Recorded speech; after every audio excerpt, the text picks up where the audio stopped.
Be be زینب عالیہ دشت کربلا، وہ لمحہ بہت مشکل تھا، نہ رونے والی حسین کی بہن، نہ گھبرانے والی علی کی بیٹی۔ قبر فاطمہ زہرا پہ بعد کرب و بلا کھڑی کہہ رہی تھی، اماں میں کبھی نہیں گھبرائی، اماں میں نے مدینہ چھوڑا میں نہیں گھبرائی، اماں میں نے 40 گھروں کے دروازوں کو بند دیکھا میں نہیں گھبرائی، اماں میں نے مکہ چھوڑا میں نہیں گھبرائی، اماں 2 محرم میں کربلا میں وارد ہو گئی، کربلا کی خاک سے میرے حسین کے لہو کی خوشبو آ رہی تھی،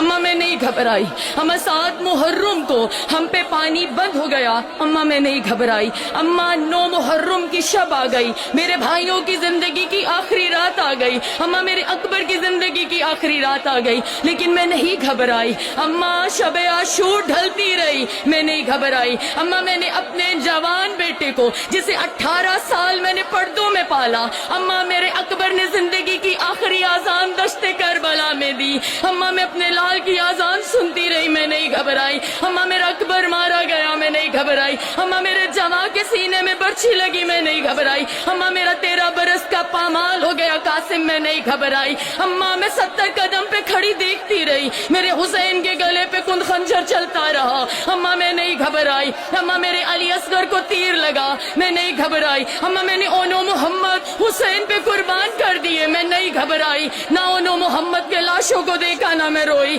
اماں لیکن میری زندگی میں ایک لمحہ ایسا آیا جب زینب لرز گئی، جب زینب کے سر سے آسماں ہٹ گیا، جب زینب کے پاؤں سے زمین ہٹ گئی، اماں میں روئی بھی میں گھبرائی بھی، ہزادہ رو قبر زہرا لرز گئی، شہزادی زہرا بنت محمد کی آواز آئی، میری ام المصائب بیٹی، نہ آپ حسین کے لاشے پہ گھبرائی، نہ حسین کا لاشا دیکھ کے روئی، نہ اکبر کے سینے میں برچھی دیکھ کے روئی، نہ علی اصغر کو دیکھ کے روئی، نہ اونو محمد کو بھیج کے روئی، نہ عباس کو جاتا ہوا دیکھ کے روئی، نہ عباس کے ٹکڑوں کو دیکھ کے روئی، نہ عباس کے بازو کو قلم ہوتا ہوا دیکھ کے روئی، نہ بازار شام میں نہ روئی، نہ دربار شام میں روئی، تو زینب روئی تو روئی کہاں؟ میری شہزادی نے جو ماتم کرنے آئے عزادارو، میری شہزادی نے جواب دیا، اماں شام غریبہ تھی، اماں میرے بھائی مارے گئے، اماں میرے جواں مارے گئے، نہ میں روئی نہ میں گھبرائی، اماں لیکن دشت کربلا شام غریبہ جب میرے بھائیوں کے قاتلوں نے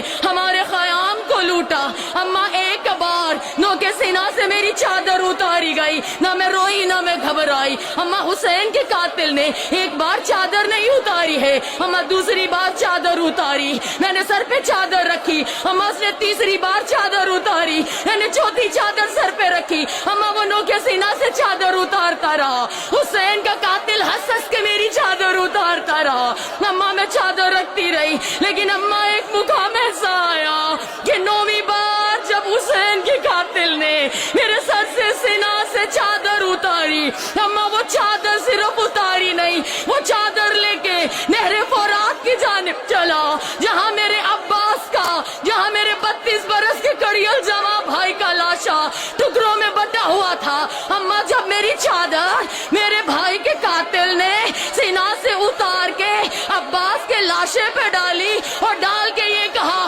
اٹھ دے